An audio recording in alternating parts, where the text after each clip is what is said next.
Hey guys, Professor Bill of Comic Book University. An Amazing Spider-Man issue number 800. Oh my god, this is a big, fat, thick book. Look at that 80-page spectacular.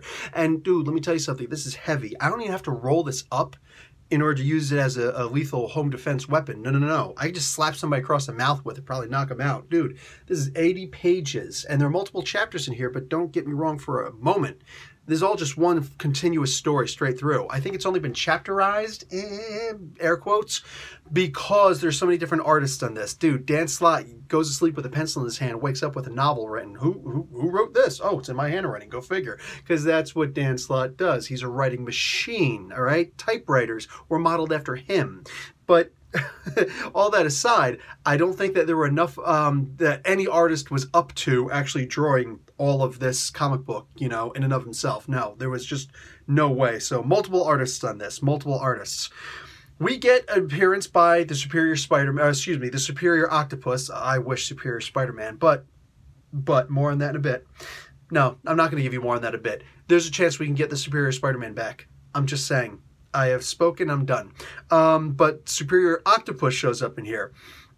What do you call it? A freaking Spider Slayer makes an appearance, because why not? Why not?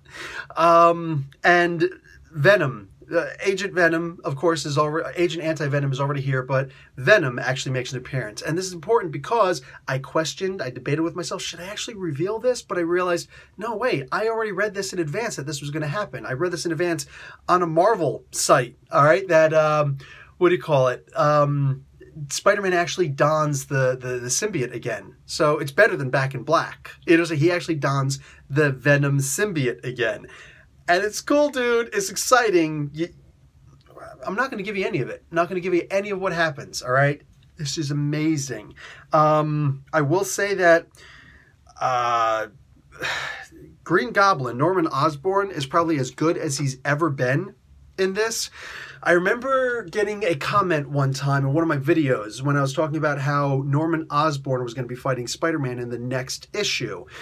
And, you know, I was like, I don't know how that's going to turn out. We'll see. And apparently the person thought that I'd never read Spider-Man before. And he's like, oh, dude, man, if you ever read comics before, you know that the most amazing battles are always between Spider-Man and Green Goblin. I didn't acknowledge it because I don't usually choose to acknowledge trolls. And I did take that as a trolling comment. And in case I was wrong, I didn't say anything back. Something like that just happened today on Twitter. A writer who I actually respected a lot, notice the past tense in my terminology, actually said something which was ridiculously rude. Okay, it is what it is. Fine, brother. We're good, man. We're good. Separation. We're good. Anyway, I bring all this up because apparently this person who sent me that tweet, sent me that response to my comment about Green Goblin and Spider-Man didn't understand the context of what I was saying. It wasn't Green Goblin versus Spider-Man. It was Spider-Man versus Norman Osborn, a depowered Norman Osborn. And I was like, I don't know what to expect from that. I imagine it'll be good. Slott wrote that also. You know what I'm saying? So and it was pretty impressive. You know, for all intents and purposes, it was good. And what happened, man? You know, like it was good, but like this was one of those battles where you're like, oh, Green Goblin's going to be fighting Spider-Man, but in this case, it's not the Green Goblin. It is the red Goblin. It's very different. It's Green Goblin with the Carnage symbiote on that doesn't have the weakness to fire and sonics, you know, while it's on him. Just pointing that out. Oh my God, this was amazing. This was amazing. This is probably one of the best battles ever. Green Goblin has a plan. Red Goblin has a plan to kill 5 people close to Spider-Man. Because that's what he does. That's what the Goblin does. He wants to, you know, find Gwen Stacy and throw her off of a tall plateau, right? Off of a bridge, and she potentially crash lands to her death. Well, first off, that scene is reenacted here very differently, and I dug it. I definitely dug it. But these 5 people he was supposed to be killing, it was thwarted.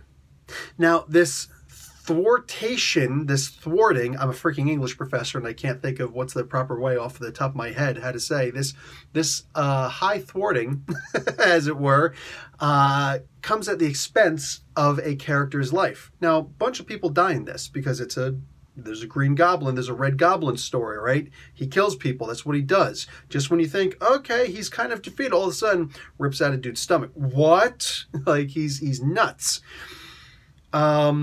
A character dies in here. And when I say it's a major character, I want you to understand, there's a character who we've seen since the very early Ditko and Stan Lee days of Spider-Man. I'm not giving you any more than that. You know what I'm saying? I'm not giving you any more than that. You want more? Grab the comic book. I'm not joking. Or go to another, Facebook or YouTube site who's willing to give you all those deets. I'm not, because I want you to really experience it and have it hit you like a truck the way that the truck hit me. I'm like, no, this character did not die. No, that did not just happen.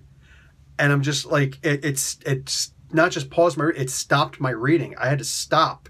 I literally had to put the book down for a second. I contemplated walking around a little bit and just tell me that did not just happen. It's a tough one. All right. Remember I said Dan Slott likes to bring a book back to zero before he moves on. I hope that he talked to Nick Spencer about this and Chip Zdarsky as well, who's writing the Spectacular Spider-Man stories. Nick Spencer, who's going to be writing the next Spider-Man story after Slott leaves, starting with issue number 802. I'm hoping he talked to him and said, listen, I'm planning on doing this. You guys cool with that? Because like this is a huge game changer. This was messed up. So, okay, cool, man. Cool, it is what it is. This was crazy, and this whole book read like a movie. You can't put it down. I mean, until you see that death, but you're just itching to pick it back up again. You can't put it down. It's amazing. You see a lot of character development in just one issue, and I gotta say, man, this would have to be the pick of the week. Now, make no mistake, dude. This is absolutely the first comic book that I'm reading this week, you know what I'm saying, for Wednesday's new comic books on the 30th of May. Wow.